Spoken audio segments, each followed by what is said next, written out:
Hi అండి. Welcome to my channel. ఈరోజు ఒక సింపుల్ అండ్ స్పైసీ రెసిపీతో మీ ముందుకైతే వచ్చేసాను.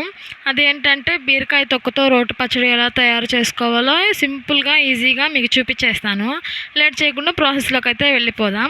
బీరకాయ తొక్కు రోటి పచ్చడికి కావాల్సిన ఇంగ్రీడియంట్స్: ఎండుమిర్చి, పచ్చిమిర్చి మీ స్పైసీకి తగినట్టు తీసుకోవాలి. మినపప్పు, ధనియాలు, జీలకర్ర, వేరుశెనగ గుళ్ళు, చిన్న నిమ్మకాయ సైజ్ అంత చింతపండు, 4-5 టమోటాలు, బీరకాయ తొక్కు, ఒక మీడియం సైజు ఉల్లిపాయ తీసుకోవాలి. స్టవ్ ఆన్ చేసి కడాయి పెట్టి ఆయిల్ వేసి ముందుగా చూపించిన పప్పులు, ఎండుమిర్చి, పచ్చిమిర్చి గోల్డెన్ బ్రౌన్ కలర్ వచ్చేంత వరకు ఫ్రై చేసుకొని ప్లేట్లోకి తీసుకొని పక్కన పెట్టుకోవాలి.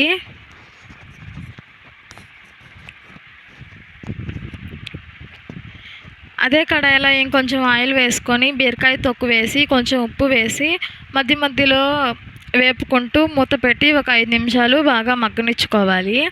బీరకాయ తొక్కు అనేది పచ్చివాసన పోయి బాగా ఫ్రై అయితే పచ్చడి అనేది చాలా టేస్టీగా వస్తుంది.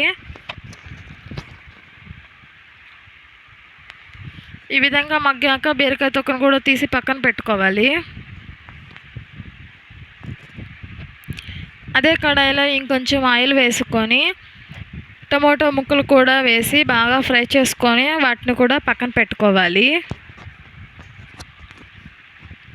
మనం చేసేది రోటి పచ్చడి కాబట్టి ముందుగా రోల్ని శుభ్రంగా అయితే కడిగి ఉంచుకోవాలి. పచ్చిమిర్చి, ఎండుమిర్చి, పల్లీలు అవన్నీ వేసి కొంచెం ఉప్పు కూడా వేసి బాగా దంచుకోవాలి.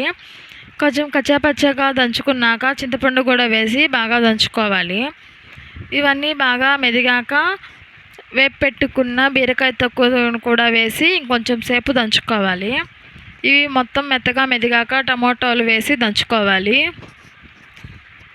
టమోటాలు కూడా మెదిగిపోయాక ఉల్లిపాయ కూడా వేసి బాగా దంచుకొని ఒక బౌల్లోకి తీసి పక్కన పెట్టుకోవాలి.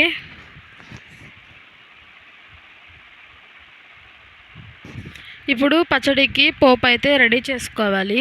స్టవ్ ఆన్ చేసి కడాయి పెట్టుకొని కొంచెం నూనె, జీలకర్ర, ఆవాలు, శనగపప్పు, కరివేపాకు, పచ్చాగా దంచుకున్న వెల్లుల్లి రెమ్మ కూడా వేసుకోవాలి.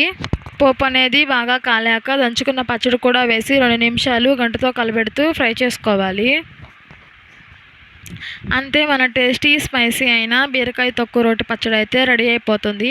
ఈ సింపుల్ రెసిపీ మీకు నచ్చినట్లయితే లైక్ చేయండి. ఇంకా ఇలాంటి మంచి వంటల కోసం మన ఛానల్ని సబ్స్క్రైబ్ చేసుకోండి. Thank you for watching.